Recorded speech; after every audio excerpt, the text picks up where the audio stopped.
News every 15 minutes, weather every 10, and sports twice an hour. Newstalk KGVO, AM 1290 and 98.3 FM. You're listening to Montana Morning with Peter Christian. Well, they say June is supposed to be a wet month. It's definitely living up to that reputation. Good morning, everyone. Montana Morning. Here it is Tuesday, June 13th, 2017. Heavy rain falling in western Montana right now. We have 54 degrees.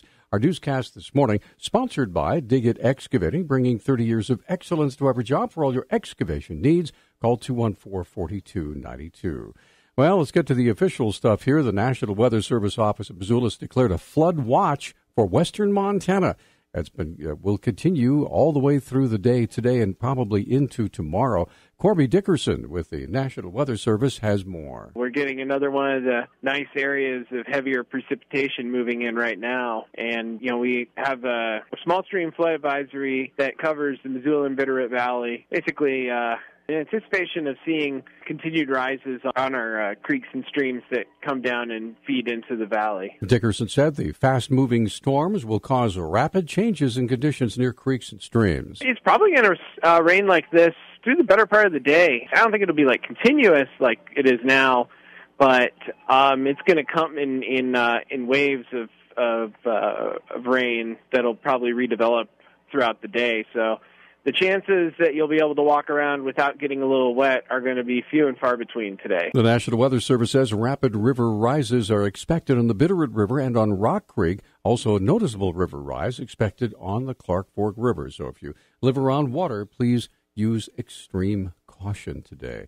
Montana's next Congressman, Greg Gianforte, has been given a 180-day deferred jail sentence after the Republican tech entrepreneur pleaded guilty to assaulting a reporter on the eve of his election last month. Justice of the Peace Rick West sentenced Gianforte yesterday for the misdemeanor, ordering him to complete 40 hours of community service, 20 hours of anger management counseling, and pay a $385 fine. Guardian reporter Ben Jacobs said Gianforte body-slammed him when he tried to ask the candidate for the state's sole U.S. House seat a question on May 24th. Jacobs agreed not to sue Gianforte in exchange for the politician writing a letter of apology and donating $50,000 to the committee to protect journalists. Gianforte is expected to be sworn into office later this month. Yellowstone County officials have released the name of a Billings transient who was struck and killed by a train over the weekend.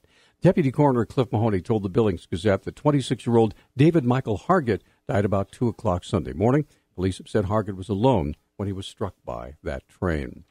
A missing and endangered person advisory has been issued by the Montana Department of Justice for Julie Jordan. She's identified as a Native American female, about 5'5", weighing 150 pounds, with brown eyes and brown hair.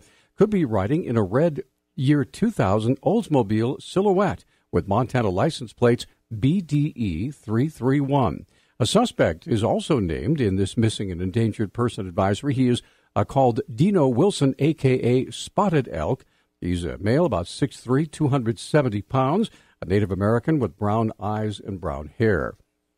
They said that Julie was last in contact on June 9th in Pablo. She was with Dino Wilson, who is a non-compliant violent offender. Julie has not contacted her family in any way, and they cannot reach her.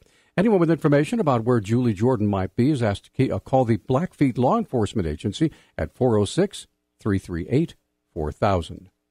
Missoula police were involved in yet another high-speed chase yesterday morning. Police Public Information Officer Travis Welsh said an on-duty officer noticed a vehicle racing down Russell about 2 a.m. The officer was actually fueling his vehicle when he saw the suspect vehicle traveling southbound at a high rate of speed. He estimated approximately 60 miles an hour in a 30-mile-an-hour zone. The officer actually initiated the stop in the 1500 block of West Central. The vehicle did not stop, and a chase ensued that went all the way to Lolo. Speeding vehicle that he observed traveling southbound on South Russell Street near the intersection with South 14th.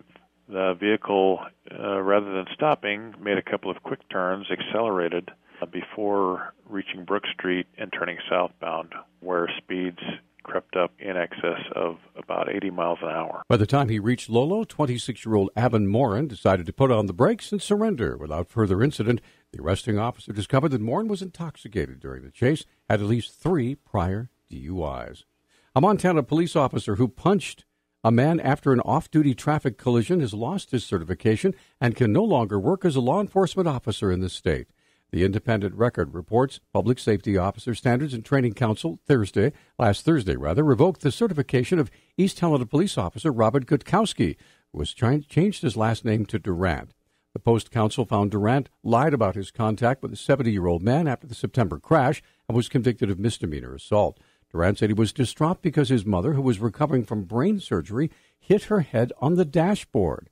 Durant was placed on unpaid leave for a week. City officials would not say if or when Durant lost his job. He has 30 days to contest that ruling. A fire reported at 10 o'clock Saturday night completely destroyed a home near Frenchtown. Frenchtown Fire Chief Joe Keldon explains. There was a call-in of a structure fire up off of Fred Lane. Crews arrived. It was and while they were en route, they were notified by 911 that it was being reported as fully involved. What they understood was a mobile home. When they arrived, it was fully involved. They requested mutual aid from Missoula Rural Fire, who ended up sending one engine. The home was unoccupied at the time, so crews did not need to worry about people or pets trapped inside. Callan said they have a pretty good idea of what started that fire. The information I have from the crews right now is that it was a controlled burn close to it or adjacent to it. That had, I don't know if it had been burning earlier that day and they thought it was out, or if it was actually an active burn or a recreational fire or anything like that extended to it. Out of control, controlled burns occur every spring in western Montana, where shifting winds not only dry out the grasses, but help push fires past their containment lines. Montana's clearly in what some volunteer firefighters refer to as, quote, fence burning season, end quote. Recently, KGVO News reported that Marsies Law will go into effect July 1st. The constitutional amendment was approved by voters in November of last year. Law enforcement agencies throughout the state are preparing for the implementation of Marsies Law with requests to add staff to become compliant. However, the Missoula County Attorney's Office has been proactive in its preparation, according to Chief Prosecutor Kirsten Pabst. We have added staff already, and they're up and running so that we can be in full compliance with it once it's in effect on July 1st. We've got 2 new victim witness coordinators, bringing our total up to 3. We have one person handling that stuff before. We also work in conjunction with the Crime Victim Advocate's Office, who's assuming some of that workload as well. Pabst says county attorney offices have been adding staff because the number of victims and others related to a specific incident that will require services will also increase. The scope of who qualifies for those services has broadened substantially. So anyone who's aggrieved of a crime can ask to be recognized as a victim, and then once that happens, then they're entitled to all of those same services, which is notification of all of the events, participation in all of the components of the trial process. According to the Missoula County Communications Office, the county attorney's office's cost for complying with Marsies Law is just under $100,000 for 2 victim witness coordinators. Our News Talk time now, 6:13. News Talk, KGVO. Missoula's official weather station.